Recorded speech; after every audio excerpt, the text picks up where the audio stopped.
সেই 15 আগস্টকে স্মরণ করে জাতীয় শোক দিবস পালন করছে। আমরা অত্যন্ত ভাগ্যবান, আমরা বাঙালি জাতি, আমরা বঙ্গবন্ধুর মতো একজন নেতৃত্ব পেয়েছিলাম, একজন নেতা পেয়েছিলাম, যার নেতৃত্বে এই দেশ, বাংলাদেশ।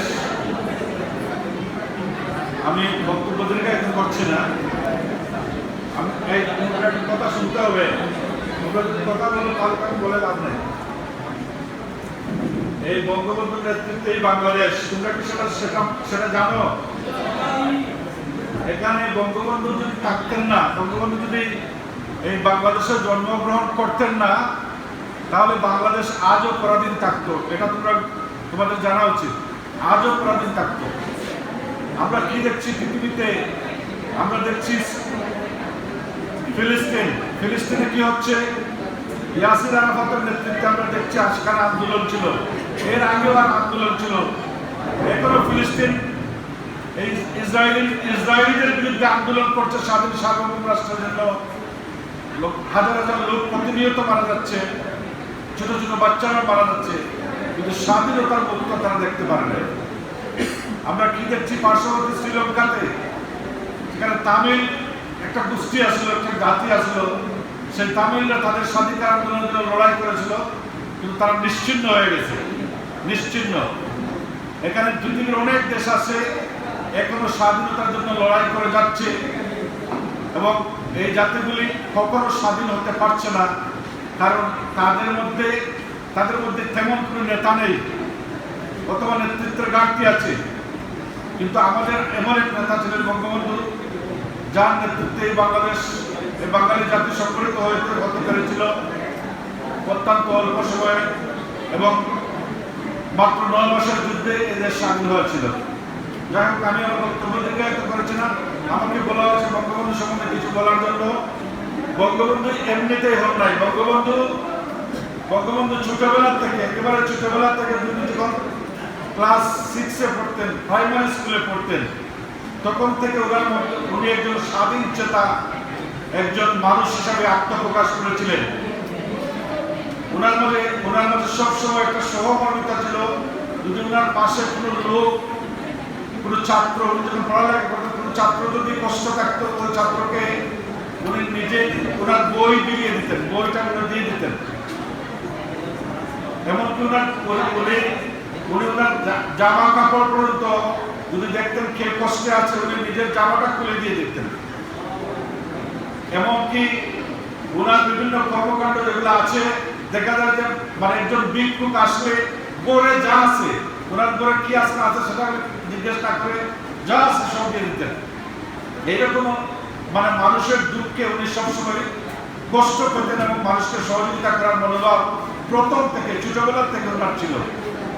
যাই হোক, বঙ্গবন্ধুর যে বাল্য জীবন যেটা আমি বলছি, কিন্তু পরবর্তীতে উনি যখন ধীরে ধীরে কলেজে গেলেন বা স্কুল থেকে কলেজে গেলেন, তখন থেকে রাজনীতি যখন শুরু করলেন, ওই রাজনীতিতে আমরা দেখতে পাই বঙ্গবন্ধু কিন্তু সবসময় ছাত্রদের নিয়ে বিভিন্ন বিষয়, কলেজের বিভিন্ন সমস্যা আছে বা বিভিন্ন সমস্যাগুলো কিভাবে মেটানো যায়, ছাত্রদের সংগঠিত করে তিনি চেষ্টা করতেন যে সমস্যাগুলা সঠিক জায়গায় বলার জন্য। কোনো সরকারি কোনো কর্মকর্তা আসলে সরকারি কর্মকর্তাকে উনি কিভাবে দাবি আদায় করা যায় সে নিয়ে উনি কিন্তু গুরুত্বপূর্ণ ভূমিকা রাখতেন এবং দাবি আদায় করে ছাড়তেন। এইভাবে উনি সবসময় কিন্তু প্রত্যেকটা জিনিসে মানুষকে সংগঠিত করার চেষ্টা করতেন এবং মানুষের কল্যাণে কাজ করতেন। যাই হোক, পরবর্তীতে আমরা যখন দেখেছি মুসলিম লীগ থেকে যখন বঙ্গবন্ধুর নেতৃত্বে ছাত্রলীগ গঠিত হলো, ছাত্রলীগ থেকে প্রথম ছাত্রলীগ গঠিত হয়েছিল তখন বঙ্গবন্ধু ছাত্র ছিলেন, ইসলামিয়া কলেজের ছাত্র ছিলেন বঙ্গবন্ধু কলকাতায়। ইসলামিয়া কলেজের ছাত্র থাকা অবস্থায় উনি ছাত্রলীগ ওনার হাতে গঠিত হয়েছিল, মুসলিম ছাত্রলীগ। তখন এরপরে আওয়ামী লীগের বঙ্গবন্ধু আওয়ামী লীগ গঠিত হলো, বঙ্গবন্ধু সেখানে নেতৃত্ব দিলেন এবং ধাপে ধাপে বঙ্গবন্ধু এমনভাবে এই জাতিকে, জাতির সমস্যাগুলো চিহ্নিত করে, জাতিকে সংগঠিত করে এই জাতিকে, গোটা জাতিকে মুক্তিযুদ্ধের পথে এগিয়ে নিয়ে যেতে থাকলেন। তারপর আমরা সবাই জানেন 1970-এর নির্বাচনে বাংলাদেশ আওয়ামী লীগ বিপুল ভোটে জয়ী হয়েছিল।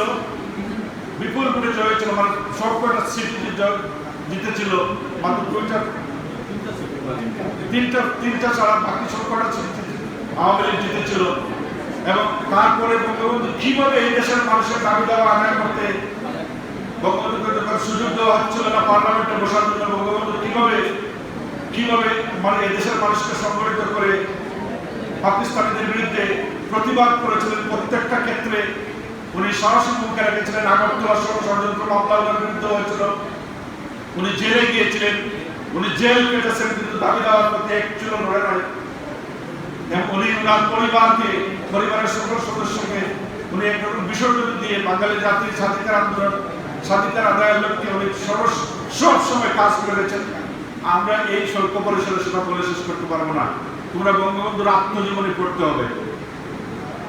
বঙ্গবন্ধুর আত্মজীবনে যদি তোমরা একটু পড়ালেখা করো, তাহলে সব বিষয় জানতে পারবে বঙ্গবন্ধু কি করেছিলেন, কি করেছিলেন না। যাই হোক, আমরা একটু বলবো যে যার নেতৃত্বে বাংলাদেশ স্বাধীন হয়েছিল, তাকে কিন্তু এই 75-এর 15ই আগস্ট নির্মমভাবে হত্যা করা হয়েছিল। এই নির্মমভাবে হত্যা করার মধ্যে দিয়ে এই দেশকে পাকিস্তানি বাগদারায় নেওয়ার ষড়যন্ত্র চলছিল, যেখানে পাকিস্তানিরা আমাদের কাছে পরাজিত হয়েছিল 71-এ। তারা এই দেশকে বা পুনরায় পাকিস্তান বানিয়ে ফেলতে চেয়েছিল। এই যে যারা বঙ্গবন্ধুকে হত্যা করেছিল এবং বঙ্গবন্ধু হত্যার বেনিফিশিয়ারি যারা এখানে উপকৃত হয়েছিল, তারা কিন্তু এই দেশের স্বাধীনতাকে তারা সেভাবে মেনে নিতে পারেনি। কিন্তু আমরা কি জানি? আমরা জানি যে বঙ্গবন্ধু কন্যা শেখ হাসিনার হাত ধরে এবং বাংলাদেশ আওয়ামী লীগের নেতৃত্বে, শেখ হাসিনার নেতৃত্বে দেশ আজ সঠিক পথে আছে। এদেশ সঠিক পথে আছে বলে এদেশের মানুষ স্বপ্ন দেখছে, এদেশের মানুষ স্বপ্ন দেখছে উন্নত জাতি। আমরা এই জননেত্রী শেখ হাসিনার নেতৃত্বে 2030 সালের মধ্যে মধ্যমায়ের দেশ এবং 2041 সালের মধ্যে উন্নত দেশ হিসাবে আমরা আত্মপ্রকাশ করব। এখানে যত নির্মাণ, যত অপপ্রচার চালানো হোক না কেন, কোনো কিছুতে খাম দেওয়া যাবে না। কোনো কিছু, এগুলো সবই অপপ্রচার। বাংলাদেশ ভালো আছে, বাংলাদেশ ভালো থাকবে, বাংলাদেশ এগিয়ে যাবে। আমরা শুধু বঙ্গবন্ধুর আদর্শকে ধারণ করে, বঙ্গবন্ধুর আদর্শকে লালন করে আমাদেরকে এগিয়ে যেতে হবে। তাহলে কিন্তু আমরা কখনো আমাদের পথ থেকে বিচ্যুত হব না। বাংলাদেশ সঠিক পথে এগিয়ে যাবে। জননেত্রী শেখ হাসিনার হাতকে শক্তিশালী করে আমরা আমাদের পদ্মা সেতু নিয়ে বড় বড় স্বপ্নগুলোকে বাস্তবায়ন করে এই বাংলাদেশ অদূর ভবিষ্যতে একটি সুন্দর সমৃদ্ধ সোনার বাংলায় রূপান্তরিত হবে, সেই প্রত্যাশা রাখছি। এবং তোমাদের সবাইকে বঙ্গবন্ধুর আদর্শ ধারণ করে, বঙ্গবন্ধুর আত্মজীবনী পড়ে সেখান থেকে শিক্ষা গ্রহণ করার অনুরোধ রাখছি। এবং আজকের সভার সম্মানিত সভাপতি, আমাদের অত্যন্ত শ্রদ্ধাভাজন ব্যক্তিত্ব, এই কলেজের প্রতিষ্ঠা থেকে উনি এখানে দায়িত্ব পালন করছেন, কলেজের প্রিন্সিপাল মহোদয়। এখানে উপস্থিত আছেন উসমানীনগর উপজেলা আওয়ামী লীগের সংগ্রামের সাধারণ সম্পাদক আফজালুর রহমান চৌধুরী নাজমুল সহ এই কলেজের শিক্ষকবৃন্দ, উপস্থিত শিক্ষকবৃন্দ, সবাইকে ধন্যবাদ জানিয়ে আমার বক্তব্য এখানে শেষ করছি। জয় বাংলা।